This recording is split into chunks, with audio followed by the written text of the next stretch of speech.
Bonjour, je m'appelle Marlène, je suis une professionnelle qui parle avec vous. On se fait une petite demi-heure de temps à autre pour parler des étapes des fraternités anonymes. Donc aujourd'hui, j'aimerais ça qu'on continue. On a fait une capsule préalable à la quatrième étape. Donc aujourd'hui, on va se parler de la quatrième étape. On va s'expliquer un peu ce que c'est une quatrième étape. Vous allez trouver dans le gros livre et sur le net et un peu partout dans la littérature, vous pouvez retrouver, selon la fraternité que vous pratiquez, comment faire une quatrième étape, comment faire un inventaire moral et minutieux de nous-mêmes qu'on appelle. Moi, je suis là un peu pour vous partager les aspects peut-être un petit peu plus psychologiques, sexologiques.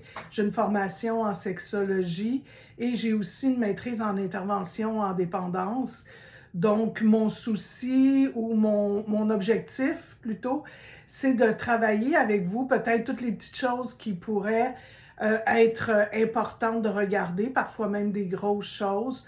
Il y a une capsule qui parle des abus sexuels, comment traiter les abus sexuels. Alors, je vous suggère fortement d'aller la voir si jamais ce n'est pas fait. Alors, faire une quatrième étape, c'est souvent tabou. C'est pour ça que ça fait peur. C'est pour ça que je vais en discuter quand même avec vous dans plusieurs capsules. Parce que la quatrième étape, des 12 étapes, elle est fondamentale. Évidemment, les premières étapes qui vont nous amener à reconnaître qu'on a une dépendance sont absolument primordiales. Mais faire une quatrième étape, c'est fondamental. Dans quel sens? Dans le sens où, pour avoir une vie équilibrée, pour être capable de vivre sans surconsommation de substances, je dis bien surconsommation, parce que la plupart d'entre nous, on va consommer quand même, ne serait-ce que de la télévision, de l'Internet, de la nourriture parfois en excès. On a tous plus ou moins, puis que je parle pas des dépendances affectives et sexuelles, on a tous plus ou moins une forme de consommation à surveiller. La consommation qui va faire l'objet de notre quatrième étape, c'est généralement la consommation qui va nous apporter le plus de méfaits dans nos vies. Puis on n'est pas obligé de faire juste une quatrième étape non plus. On peut en faire plusieurs quatrièmes étapes. Ce fut mon cas et je ne le regretterai jamais parce que ça m'a fait un bien fou. La quatrième étape, en fait, on a souvent la perspective d'avoir à aller s'excuser auprès de d'autres personnes. On a souvent des culpabilités qu'on a gardées cachées, des secrets qu'on a gardés cachés. Euh, et généralement, on va se rendre compte que la personne à laquelle on a fait le plus de mal, c'est à soi-même. Moi, je vous dirais que mon orientation, c'est plutôt ça.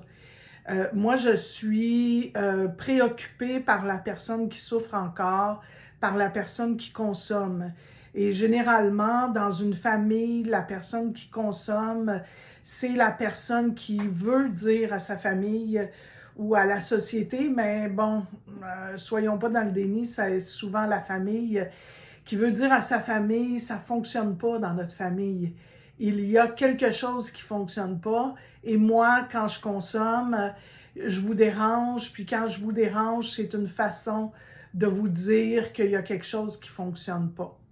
D'ailleurs, ne vous gênez pas de faire écouter mes capsules à votre famille si vous pensez que ça peut vous aider à être mieux compris. Donc, la quatrième étape, c'est d'abord et avant tout pour faire la paix avec soi-même. Faire la paix jusqu'à temps au moins d'être capable de consommer euh, en fonction de nos objectifs. Donc, si vous surconsommez encore, c'est que je sais que vous allez probablement swiper, vous n'aimez pas entendre ça, mais mon travail, c'est de vous le dire. Je ne suis pas là pour être aimé, je suis là pour vous aider. Alors, mon travail, c'est de vous dire que c'est de l'auto autodestruction, voici le mot que je cherchais. La consommation, c'est de l'autodestruction. Donc, il n'y a personne qui va me dire que ça fait du bien de consommer quand ça fait des années qu'on consomme. La consommation, elle va libérer toutes sortes de substances au moment où on commence à la consommer. Elle va nous apporter une certaine excitation, certains plaisirs, mais de façon générale, ça ne dure pas très longtemps, là. C'est une question de mois, maximum d'années. À un moment donné, la consommation va servir à arrêter de souffrir plutôt que d'apporter de la joie dans la vie. Donc, généralement, la plupart des dépendants seront capables de vous dire que le jour où ils ont consommé la première fois, que ce soit de la drogue, que ce soit du sexe, que ce soit de l'alcool, qui est une drogue, ils ont senti une paix à l'intérieur d'eux.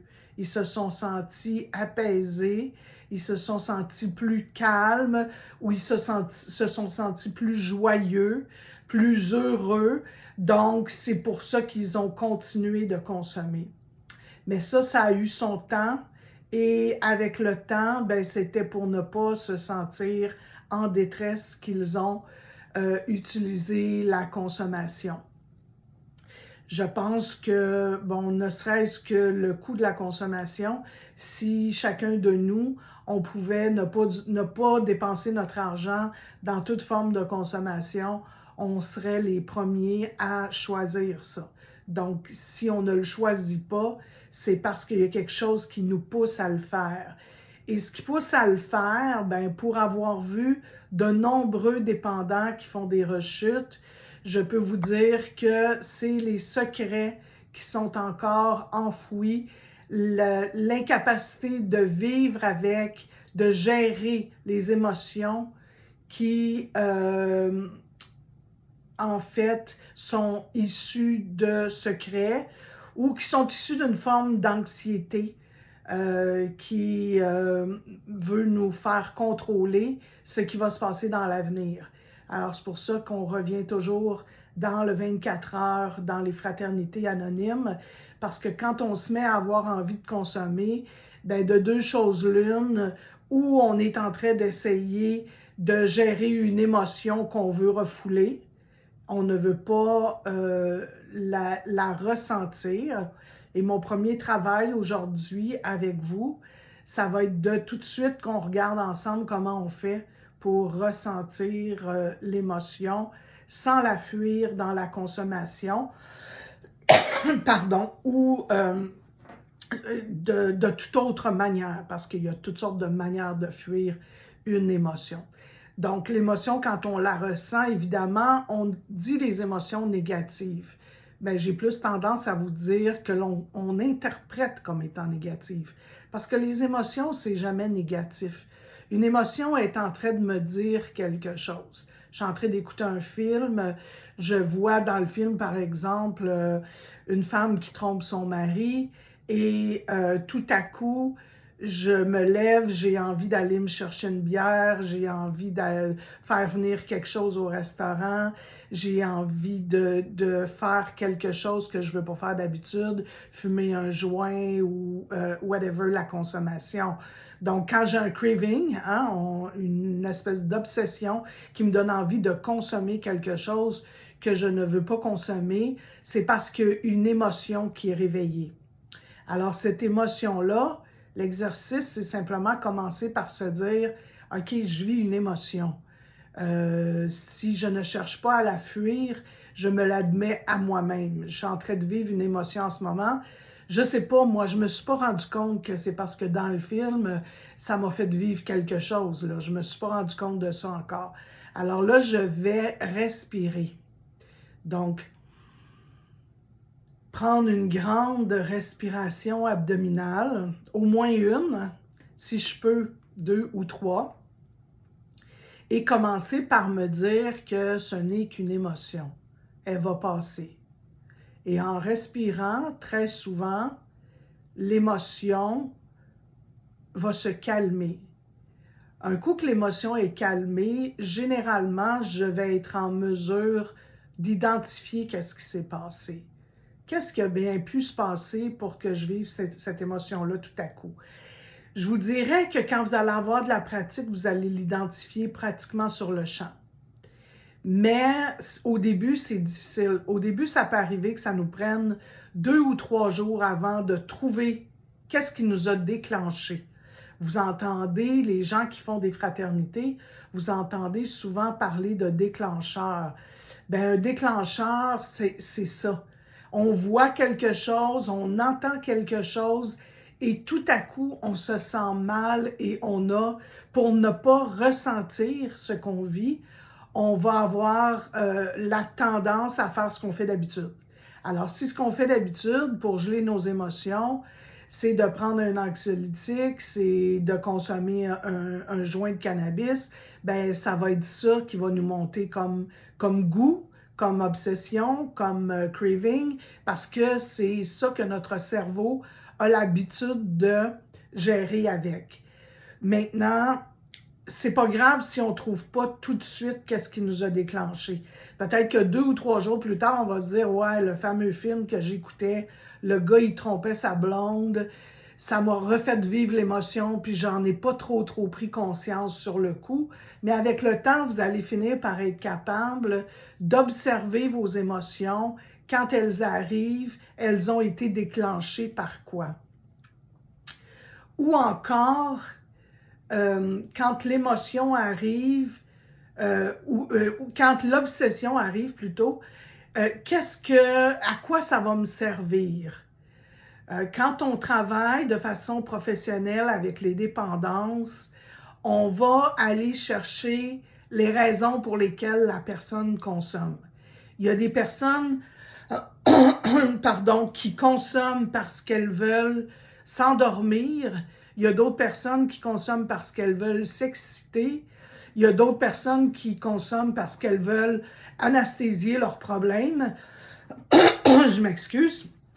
Donc, vous avez à tranquillement essayer de trouver c'est quoi la fonction de votre consommation. De façon générale, on a une fonction principale. Ça ne veut pas dire que des fois, on ne veut pas, par exemple, être excité quand on va sortir le samedi soir. Mais de façon générale, il y a une fonction à notre consommation. Se calmer, s'endormir. Moi, je sais que j'ai traité toute ma vie les troubles alimentaires et la fonction de ma consommation quand je mangeais ou si ça m'arrive encore de manger du sucre, par exemple. Très souvent, le sucre va m'endormir. Donc, si je veux dormir, si je ne veux pas ressentir ce que je vis parce que je vis des choses, j'ai vécu des choses dans ma journée, puis ça ne me tente pas de m'y arrêter, de regarder ça, ben je vais ouvrir la télévision, je vais manger du sucre, ça va m'endormir et je ne sentirai pas mes émotions. Pas besoin de vous dire que quand je me réveille le lendemain matin ou dans la nuit, ben le problème n'est pas parti. Les problèmes sont encore là, je n'ai fait que les geler. Hein, ça, c'est une vérité de la palisse. Quand on gèle les émotions, on fait juste les refouler. Alors, le lendemain, peut-être que l'émotion, elle n'arrivera pas tout de suite, mais aussitôt que je vais être reconfrontée à nouveau, par exemple, si j'ai eu un problème avec un ou une collègue, bien, dès que je vais être confrontée à nouveau à ce même problème-là, bien, le mal-être va revenir encore. Alors, j'ai le choix de le consommer de toutes sortes de manières pour ne pas le ressentir ou je peux le gérer comme j'ai commencé à vous le montrer. Donc, respirer, prendre des bonnes respirations, essayer de voir est-ce qu'il y a quelque chose qui m'a déclenché. Si j'ai consommé pour m'endormir, pourquoi? J'ai consommé quelque chose que j'avais décidé de ne pas consommer. Qu'est-ce que je veux endormir? C'est quoi la fonction de la consommation?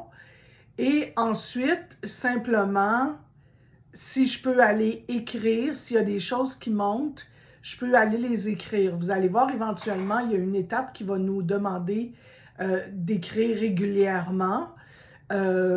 Mais déjà dans la 4e étape, quand on se prépare pour la 4e étape, apprendre à écrire ce qu'on ressent. C'est pas toujours obligé d'écrire aux autres. Ça peut être juste s'écrire à soi-même, écrire un journal dans lequel on commence à objectiver, qu'on appelle, c'est-à-dire mettre noir sur blanc qu'est-ce que je ressens, qu'est-ce que je vis, qu'est-ce qui m'est arrivé.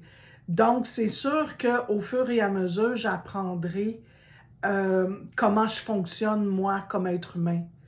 Et il n'y a pas de magie, il n'y a pas de secret. La seule et unique raison qui porte à consommer, c'est un mal-être. Il n'y a pas d'autre raison que ça. Quand vous vous sentez bien, si vous consommez, c'est que c'est une consommation récréative. Il n'y aura aucun excès dans la consommation. Ceux qui disent oui, ben moi, quand je suis heureuse, je consomme. Faut se poser la question, est-ce que je me donne le droit d'être heureuse?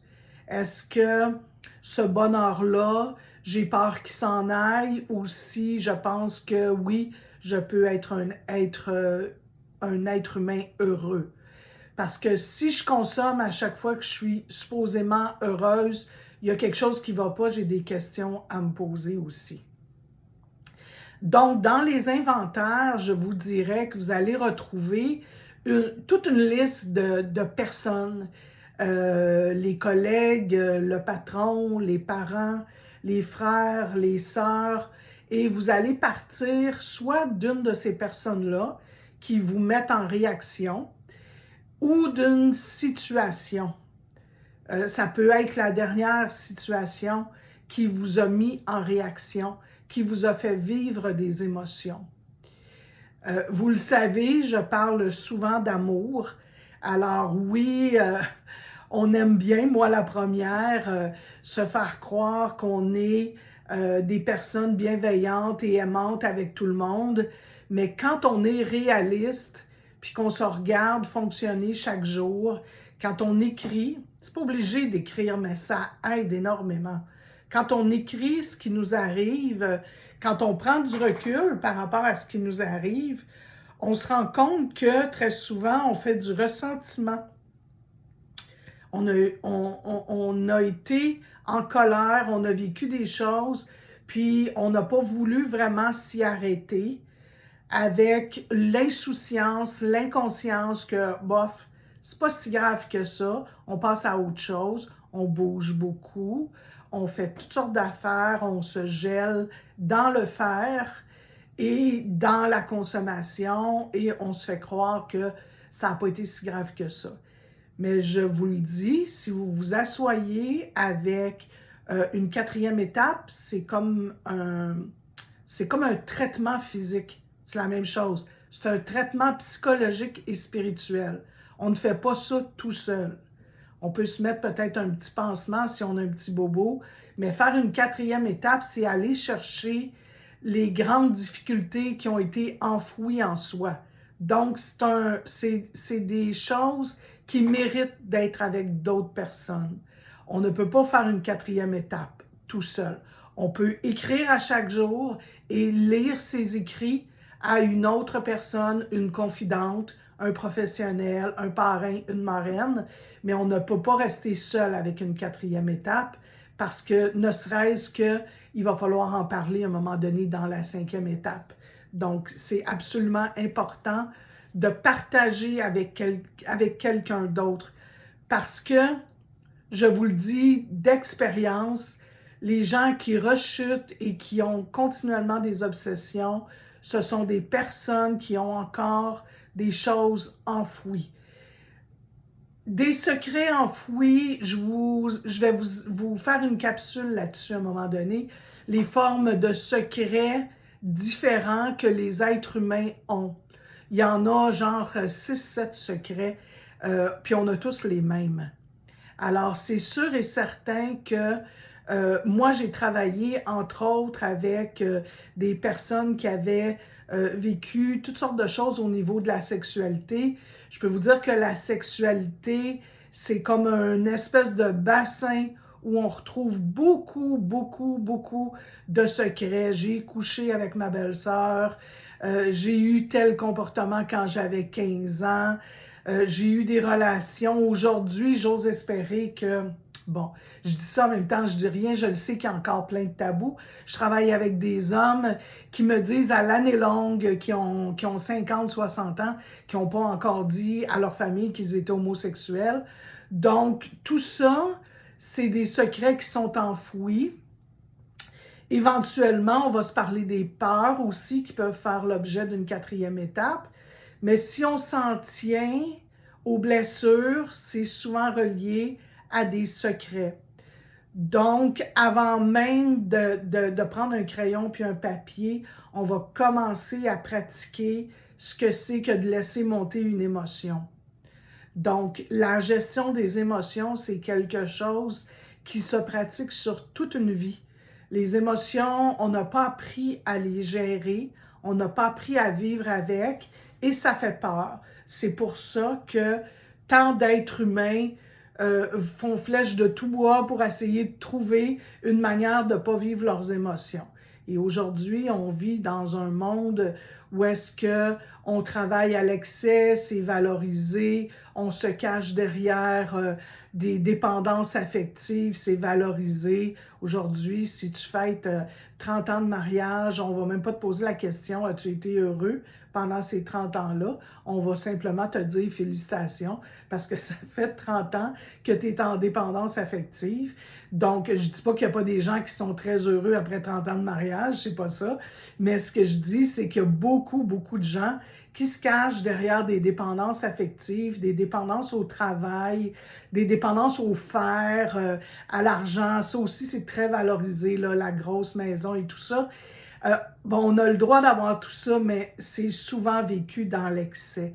Et c'est souvent vécu pour fuir ces émotions, pour ne pas ressentir les émotions. Donc, il y a toutes sortes de manières. On peut vivre facilement toute une vie sans être réellement connecté à ses propres émotions. Donc, apprendre à vivre cette émotion-là, à la reconnaître, à dire que je suis capable de la vivre, c'est une émotion, elle va passer. Puis c'est vrai que ça passe. Tous les gens qui ont fait l'exercice au moins quelques fois dans leur vie vont être en mesure de dire c'est vrai, ça se peut une émotion qu'on va pas geler, à laquelle on va juste faire face et qui va nous aider à comprendre qu'est-ce qui nous arrive. Parce que l'exemple que je vous donnais tantôt, si je suis en train d'écouter un film et que la femme trompe son mari dans le film et que j'ai cette émotion-là qui monte et qu'au lieu de respirer dans l'émotion, d'accepter l'émotion et de la voir partir tranquillement, puis de la noter pour être capable de dire à quelqu'un « ça m'a fait vivre des émotions de voir un film d'un homme qui est trompé parce que j'ai été trompée puis ça m'a fait mal », bien, si on ne va pas jusque-là, on va refouler l'émotion et un jour, on va se retrouver très en colère contre les femmes ou les hommes, selon, et incapable de rentrer en relation amoureuse, à se poser la question « Qu'est-ce qui m'arrive? Pourquoi? » Et bon, il y a des gens qui décident de ne pas être en relation amoureuse. C'est pas nécessaire d'être en relation amoureuse dans la vie pour être heureux. Mais il y a beaucoup de personnes qui voudraient être en relation amoureuse puis qui ne le sont pas parce que ces blessures-là ont été refoulées.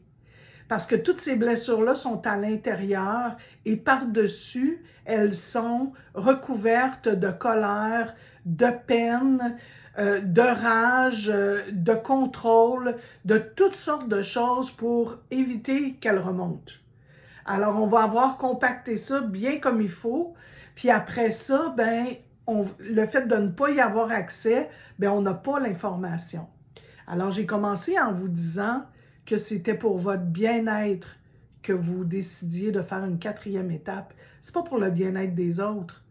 Tant mieux si ça fait plaisir aux autres qu'un jour vous vous excusiez pour une raison ou pour une autre. Tant mieux. Mais le but, en tout cas mon but, moi, c'est de faire en sorte que vous qui m'écoutez, soyez plus heureux. On va avoir plusieurs capsules sur la 4e étape et on va essayer de voir le plus d'informations possible pour vous amener peut-être à un moment donné. C'est pas obligé que ça soit demain. Ça peut être dans 3 mois, dans 6 mois, dans 1 an, dans 5 ans même. Si cette capsule-là, si les capsules que je vous fais vous aident tranquillement à vous préparer psychologiquement à faire ce genre de démarche-là, bien pour moi, on aura gagné. Si vous êtes encore là, après 25 minutes, bien, je vous félicite et je vous remercie. J'ai beaucoup de gratitude pour cette chance-là que vous me donnez de faire de la 12e étape et de venir en aide aux personnes qui souffrent encore. Alors, je m'appelle Marlène, je vous souhaite une bonne journée et je serai heureuse de vous parler à nouveau de la 4e étape bientôt. Passez une belle journée.